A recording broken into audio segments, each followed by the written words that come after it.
हाय, मैं सौरभ शिंदे। आज हम एमकॉम पार्ट 2 के फॉरेन करेंसी कन्वर्जन ये टॉपिक आज हम देख रहे हैं। आप देख सकते हैं यही टॉपिक आइडोल के स्टूडेंट जो है मुंबई यूनिवर्सिटी के उनको एमकॉम पार्ट 1 में है। ठीक है, चलो स्टार्ट करते हैं। देखिए, अगर आप पहली बार ये वीडियो देख रहे हैं तो मैं आपको बताना चाहूँगा कि इससे पहले के टोटल 3 लेक्चर आपको डिस्क्रिप्शन बॉक्स में मिल जाएंगे। वहाँ पे मैंने ये इस टॉपिक के रिलेटेड जो इम्पोर्टेंट पार्ट है वो पहले वीडियो में मैंने समझा दिया है और उसके बाद 2 एग्जाम्पल लिए हुए हैं। ठीक है, वो भी सॉल्व करके मैंने दे दिया है।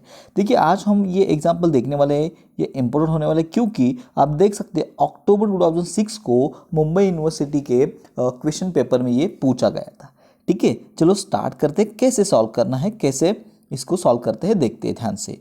देखिए, जैसे कि मैंने बोला ये फॉरेन करेंसी कन्वर्जन हमारा जो टॉपिक चल रहा है, इसका मतलब क्या है आपको पता है? मतलब जो फॉरेन हमारी कोई भी अगर कंपनी है उसकी ब्रांच आउट ऑफ इंडिया है या बाहर की कंपनी है उसकी ब्रांच इंडिया में है, सो दोनों कंट्री की करेंसी अलग अलग रहती है।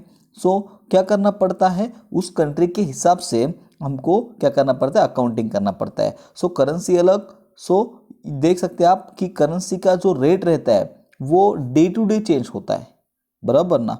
इसलिए ये जो ट्रायल बैलेंस है इसमें भी क्या आता है, डिफरेंस आ सकता है। ठीक है, इसलिए ये सब हम अकाउंटिंग करते हैं। ठीक, किस तरह से करना ये ध्यान से देखिए आप।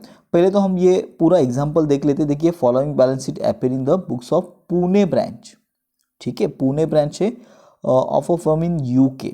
मतलब ये जो ब्रांच आपको उन्होंने दी दिया है ये रुपीज़ में है। आप देख सकते हैं ये सब क्या है, रुपीज़ में है। हाँ, पुणे की ब्रांच है। मेन फर्म कहाँ पे है, यूके में है।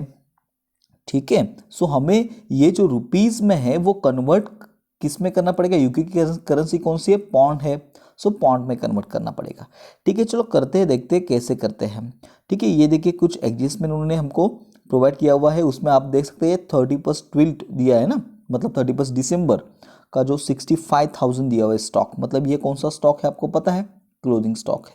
उसके बाद जो हेड ऑफिस का बैलेंस है वो भी उन्होंने हमको पॉइंट में दिया हुआ है 1080। उसके बाद आपको ओपनिंग का रेट और क्लोजिंग का रेट भी उन्होंने दिया हुआ है। उसके साथ साथ एवरेज रेट भी उन्होंने प्रोवाइड कर दिया है। ठीक है, यही लगता है ना हम सबको, यानी दूसरा और ये फर्नीचर का मतलब फिक्स एसेट का रेट भी दिया हुआ है। बस इतनी इंफॉर्मेशन हमको काफ़ी है। अभी कैसे करना है, पहले तो जैसे कि मैंने बोला ये पूरा आप देख सकिए पूरा ट्रायल बैलेंस हमको कन्वर्ट करना पड़ेगा पॉइंट में। ठीक है, इसलिए हम क्या करेंगे, जैसे कि ये पूरा ट्रायल बैलेंस दिया हुआ है वैसे ही उठा के यहाँ पे आप देख सकते हैं नीचे कन्वर्टेड ट्रायल बैलेंस में रख देंगे। देखिए, जैसे उन्होंने वहाँ पे दिया है उस तरह से मैंने ये सब आइटम यहाँ पे लिख दी और यही कॉलम लिखा डेबिट और क्रेडिट के रुपीज जैसे है वैसे। कौन से, आप ध्यान से देखिए मैं क्या बोल रहा हूँ। यहाँ पे जो कॉलम है और जो आइटम है वर्टिकल में ही है, अमाउंट डेबिट और क्रेडिट है, यही यहाँ से उठाओ जैसा है वैसा और यहाँ पे लिख दो। कहाँ पे, यहाँ पे सोल्यूशन पे। देखिए आप देख सकते हैं सीक्वेंस भी वही है, स्टॉक परचेज सेल्स वगैरह, और अमाउंट भी आप चेक कर सकते हैं, टोटल भी वही है। ठीक है, हमको एक्स्ट्रा कौन कौन से कॉलम यहाँ पे लिखने हैं, एक है रेट का कॉलम, दूसरा डेबिट और क्रेडिट पाउंड का कॉलम, क्योंकि हम पाउंड में कन्वर्ट कर रहे हैं रुपीज़ को। ठीक है, चलो अभी कन्वर्ट कैसे करते हैं। जैसे कि मैंने पहले ही आपको बताया है कि जो ट्रेडिंग और पीएनएल के बैलेंसेस है, मतलब आपको पता होगा ट्रेडिंग में जो कोई एक्सपेंसेस होगा, इनकम होगा, या पीएनएल में कोई एक्सपेंसेस और इनकम होगा, उसे हम एवरेज रेट से क्या करते हैं, एवरेज रेट उसके लिए हम यूज़ करते हैं। ठीक है, ये सब मैंने अच्छी तरह से फर्स्ट वाला वीडियो में बताया हुआ है, वहाँ पे जाइए पहले वो वीडियो देखिए, आपको 100% ये पूरा समझ में आ जाएगा। ठीक है, एवरेज से हम देते हैं, उसके बाद मतलब कन्वर्ट करते हैं। उसके बाद ओपनिंग स्टॉक के लिए ओपनिंग रेट यूज़ होता है, क्लोजिंग स्टॉक के लिए क्लोजिंग रेट यूज़ होता है। उसके बाद जो एसेट्स रहती है, मतलब हमारी जो करंट एसेट करंट लायबिलिटीज, उसके लिए भी क्लोजिंग रेट यूज़ होता है। ठीक है, देखते हैं। जैसे कि मैंने बताया ये सारा पूरा ट्रायल बैलेंस मैंने यहाँ पे नीचे पुट आउट कर दिया, यहाँ पे लिख दिया है। अब देखिए ये ओपनिंग स्टॉक के लिए जैसे कि मैंने बोला ओपनिंग रेट यूज़ होता है, मैंने यहाँ पे रेट लिख दिया, ओपनिंग रेट 67.50। ये सर कहाँ से आया, तो देखिए यहाँ पे जैसे कि अभी मैंने बताया ये ओपनिंग रेट है, ये क्लोजिंग रेट है, ये एवरेज रेट है, ध्यान से देख लेना। ठीक है, 67.50 है ओपनिंग रेट, इसलिए मैंने यहाँ पे स्टॉक के सामने ये लिख दिया। अभी परचेस को जैसे कि अभी मैंने बताया, जो ट्रेडिंग के बाकी सारे आइटम है, मतलब परचेस रहेगा या आपका सेल्स रहेगा या कौन सा भी वेजेस रहेगा, कैरेज रहेगा, इंश्योरेंस रहेगा, पीएनएल के सारे आइटम, ये सब हम एवरेज रेट में क्या करते हैं, कन्वर्ट करते हैं। सो परचेस के लिए एवरेज रेट, सेल के लिए भी एवरेज रेट मैंने लिख दिया। ठीक है, उसके बाद मैंने अभी आपको बताया कि जो करंट एसेट और करंट लायबिलिटीज रहती है उन्हें हम क्या करते हैं, क्लोजिंग रेट से, ये देखिए आप, ये क्लोजिंग रेट है, क्लोजिंग रेट से कन्वर्ट करते हैं। इसलिए देखिए आप डेटस क्रेडिट्स को भी 68.50 ये क्लोजिंग रेट मैंने लिख दिया। बिल्स रिसीवेबल भी रहता है, बिल्स पेबल, ये सब करंट एसेट और करंट लायबिलिटीज है इसलिए। उसके बाद वेजेस एंड सैलरी, जैसे कि अभी मैंने बताया जो एक्सपेंसेस है ट्रेडिंग और पीएनएल के, उनके लिए कौन सा rate, average rate. So wages and salary के एवरेज रेट 68, रेंट के लिए भी एवरेज रेट, मिसलेनियस एक्सपेंसेस के लिए भी एवरेज रेट। इधर तक आपको समझ में आ रहा है ना, ये रेट आपको यहाँ पे लिख देना है।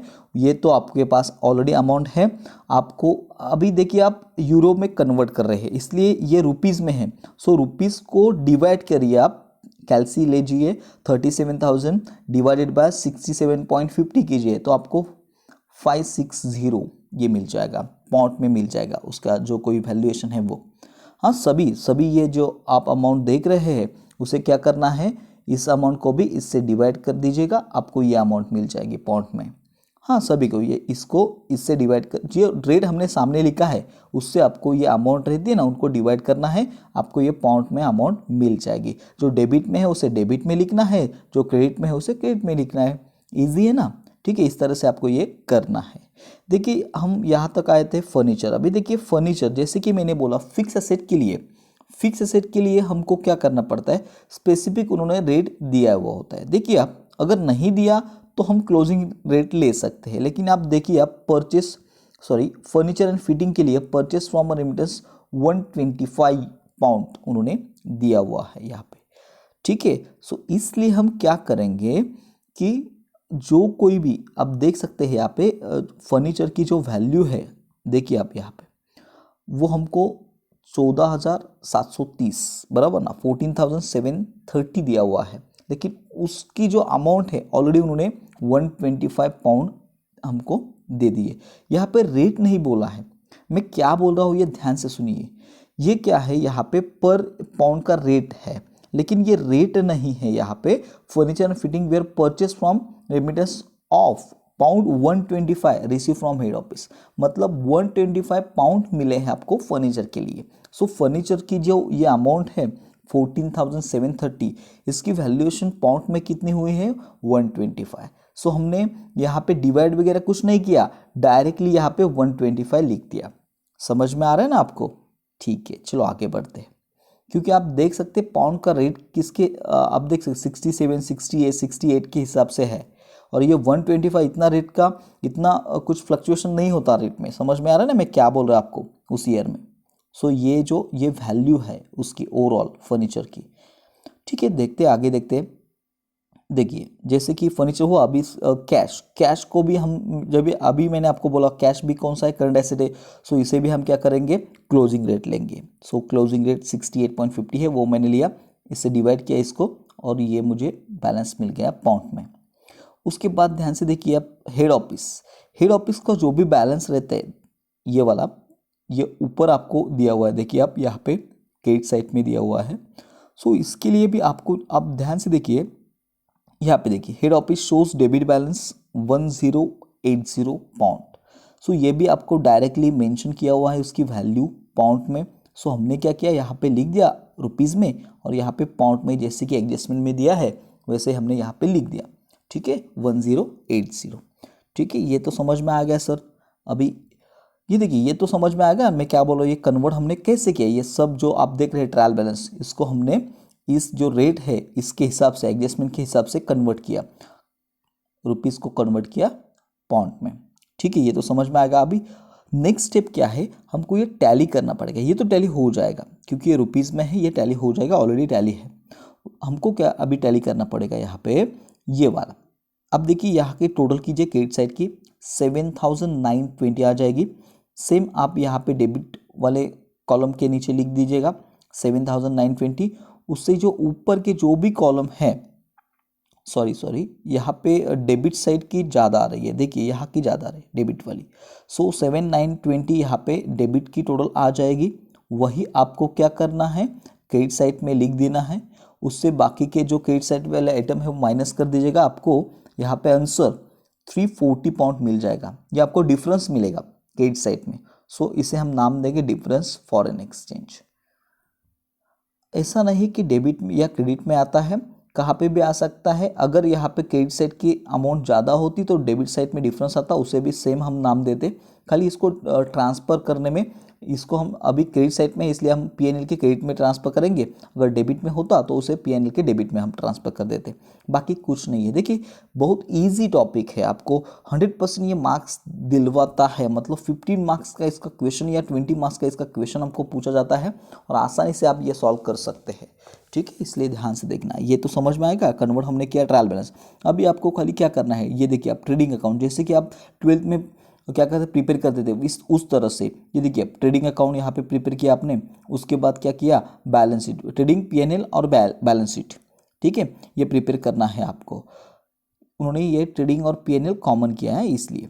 ठीक है, देखिए अभी ये ट्रायल बैलेंस तो आपको पता है कैसे ट्रांसफर करना है। देखिए स्टॉक कहाँ पे लिखेंगे, ओपनिंग स्टॉक ट्रेडिंग के डेबिट साइड में, परचेस भी कहाँ पे लिखे, ट्रेडिंग के डेबिट साइड में, सेल्स ट्रेडिंग के क्रेडिट साइड में। जैसे कि अभी मैंने बोला वो आपको खाली पाउंड में यहाँ पे लिखना है। जैसे कि हमने ये कॉलम वाले हैं ना, वहाँ पे पाउंड में कन्वर्ट किया है। देखिए ओपनिंग स्टॉक लिखा, परचेस लिखा हमने, यहाँ पे सेल्स लिखा, ठीक है, और यहाँ पे वेजेस लिखा। अब ये क्लोजिंग स्टॉक कहाँ से आएगा सर? सो यहाँ पे ट्रायल बैलेंस में कहाँ पे भी क्लोजिंग स्टॉक नहीं है। तो देखिए ना एडजस्टमेंट में उन्होंने दिया हुआ है आपको। ये देखिए 65,000 है ना अमाउंट है उसकी। सो क्लोजिंग रेट से इसको डिवाइड कर, 65 डिवाइडेड बाय 68.50 कर लो कैलसी पे देखो, तो आपको मिल जाएगा क्लोजिंग स्टॉक की वैल्यू। ये देखिए आप 949 मिल जाएगा।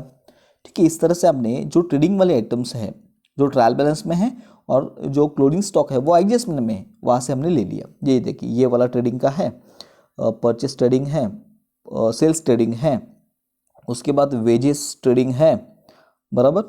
हाँ, इस तरह से ये सारे आइटम हमने क्या किए यहाँ पे ट्रेडिंग में लिख दिए। और बाद में आपको पता है ट्रेडिंग को टैली करो, क्रेडिट साइड की टोटल की डेबिट में लिखी, उससे डेबिट वाले आइटम माइनस कर दिए, सो आपको जीबी मिला, ग्रॉस प्रॉफिट मिला। ये आपको पता है बराबर ना, ग्रॉस प्रॉफिट मिला। अभी ग्रॉस प्रॉफिट कहाँ पे ट्रांसफर करते हैं हम, पीएनएल के क्रेडिट साइड में। सो वहाँ से देखिए आप, यहाँ से मतलब इस ग्रॉस प्रॉफिट को ट्रेडिंग से यहाँ पे पीएनएल के क्रेडिट साइड में हमने लिख दिया। उसके बाद हमने क्या किया, उसके बाद जो कुछ बचे हैं एक्सपेंसेस जो पीएनएल में हमको लिखना है वो यहाँ पे लिख दिए। जैसे कि रेंट है, मिसलेनियस एक्सपेंसेस है, वो लिख दिए। और अभी ये मैंने आपको बताया ना वो क्रेडिट साइड में डिफरेंस आया है ये वाला, क्योंकि टैली नहीं हो रहा है। हाँ, सो जो डिफरेंस आता है उसे हम फॉरेन एक्सचेंज डिफरेंस कहते हैं। अब ये क्रेडिट साइड में है इसलिए हमको पीएनएल के क्रेडिट साइड में लिखना है, यहाँ पे लिख दिया हमने। अगर डेबिट में होता डेबिट में लिख देते। अभी ये पीएनएल टैली किया हमने, क्रेडिट साइड की टोटली 2171 यहाँ पे लिख दी डेबिट साइड में। वह उससे जो डेबिट में जो कोई आइटम है रेंट मिसलेनियस एक्सपेंसेस वगैरह वो उसको कट कर दिया, मतलब माइनस कर दिया। सो हमको नेट प्रॉफिट मिला 1947। ठीक है, सो नेट प्रॉफिट आपको पता है कहाँ पे ट्रांसफर करते हैं हम, लायबिलिटी साइड में। ठीक है, तो लायबिलिटी साइड में जो कोई आइटम है आप देख सकते हैं यहाँ पे ट्रायल बैलेंस में आइए, आप पूरा ट्रायल बैलेंस आपको ट्रांसफर करना है। आपने तो ट्रेडिंग वाला कर दिया। अब ये देखिए डेटस है, क्रेडिटस है। डेटस कहाँ पे जाएगा, एसेट में जाएगा, क्रेडिटस लायबिलिटी में जाएगा, बिलेसेबल एसेट में जाएगा, बिल्स पेबल लायबिलिटी साइड में जाएगा। हाँ, वेजेस हमने लिख दिया ट्रेडिंग में, रेंट मिसलेनियस एक्सपेंसेस दोनों भी हमने पीएनएल में लिख दिए। फर्नीचर कहाँ पे जाएगा, एसेट में जाएगा, कैश कहाँ पे जाएगा, एसेट में जाएगा। अभी ये हेड ऑफिस है ना, ध्यान से देखिए ये क्रेडिट वाला बैलेंस है। सो ये लायबिलिटी साइड में जाएगा, कहाँ पे जाएगा, लायबिलिटी साइड में। हाँ, इसलिए ये जो हेड ऑफिस का जो बैलेंस है पाउंड में वो मैंने यहाँ पे लिख दिया लायबिलिटी साइड में। उसमें ये जो नेट प्रॉफिट आया ना उसको यहाँ पे ऐड कर दिया, प्लस कर दिया। हम कैपिटल में ऐड करते हैं ना वैसे ही यहाँ पे आपको सेम करना है, कैपिटल में मतलब हेड ऑफिस के अकाउंट में ऐड कर देना है। बाकी creditors, bills payable, furniture, clothing stock, debtors, bills receivable, cash सब हमने यहाँ पे लिख दिया। और लास्ट में एंड में आपको ये बैलेंस शीट टैली होनी चाहिए। ये जैसे कि अभी मैंने बताया आपको अच्छी तरह से ये सॉल्व करिए। हाँ, देखिए आपको ये समझ में आ रहा है या नहीं। नहीं तो आप मुझे कमेंट में सवाल पूछ सकते हैं। आप हमसे जुड़ना चाहते हैं, रेगुलर क्लासेस करना चाहते हैं, तो भी आपको डिस्क्रिप्शन बॉक्स में मेरा नंबर मिल जाएगा, वहाँ से आप मुझे कांटेक्ट कर सकते हैं। हाँ, रीज़नेबल फ़ीस है हमारी, ज़्यादा फीस नहीं है, एकदम रीजनेबल फीस है। ठीक है, अभी एक दूसरी बात बताना भूल गए, यहाँ पे देखिए आपका सवाल होगा ये क्लोनिंग स्टॉक कहाँ से आया। तो आपको ये सेकेंड इफेक्ट वाला पता है ना, एडजस्टमेंट में क्या करते हैं हम, पहले से क्लोनिंग स्टॉक पहला ट्रेडिंग के क्रेडिट साइड में लिख देती है, दूसरा इफेक्ट उसका कहाँ पे आ जाता है, एसिड पे आ जाता है। सो यहाँ पे लिख दिया, बाकी के सब ट्रायल बैलेंस में है, बाकी के सब वाले आइटम ट्रायल बैलेंस में आपको मिल जाएंगे। ठीक है, इस तरह से आपको ये बैलेंस शीट टैली करना है। ठीक है, वीडियो कैसे लगा कमेंट बॉक्स में जरूर बताना, अपने फ्रेंड्स को शेयर करना ना भूलना। ठीक है, और लाइक करना। Thank you.